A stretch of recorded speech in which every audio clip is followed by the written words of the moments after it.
வணக்கம். இரவு நேர பிரதான செய்திகளின் ஊடாக நர்மதா சிறையில் முதலில் தலைப்புச் செய்திகள். மின்சார கட்டண அதிகரிப்பு யோசனை திங்கட்கிழமை அடுத்த கட்ட நடவடிக்கை.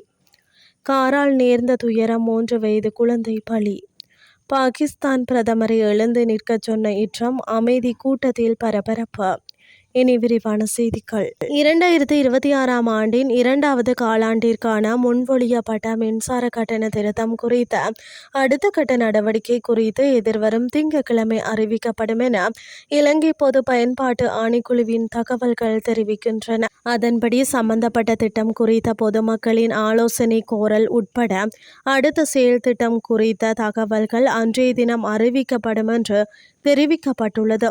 எதிர்வரும் ஏப்ரல் 1ஆம் தேதி முதல் ஜூன் 30ஆம் தேதி வரையான காலப்பகுதியில் மின்சார கட்டணத்தை 13.56 வீதமால் அதிகரிப்பதற்கான முன்மொழிவை கடந்த 13ஆம் தேதி மின்சார சபை சமர்ப்பித்திருந்தது.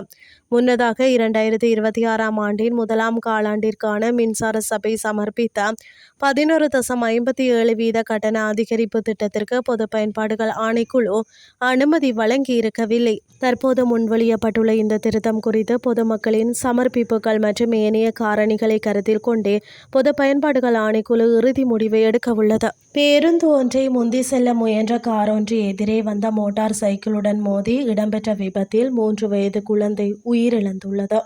இந்த விபத்து நேற்று மதியம் ஏத்கால காவல்துறை பிரிவுக்கு உட்பட்ட கம்பளை நாவலப்பிட்டி வீதியின் நாகொல்ல பகுதியில் இடம்பெற்றுள்ளது. விபத்தில் மோட்டார் சைக்கிளை ஓட்டி சென்ற பெண் மற்றும் 2 பிள்ளைகள் காயமடைந்து கம்பளை வைத்தியசாலையில் அனுமதிக்கப்பட்டதன் பின்னர் குழந்தை சிகிச்சை பலனின்றி உயிரிழந்தது. விபத்து தொடர்பில் காரின் சாரதி கைது செய்யப்பட்டுள்ளார். மேலும் ஏத்கால காவல்துறையினர் மேலதிக விசாரணைகளை முன்னெடுத்து வருகின்றனர்.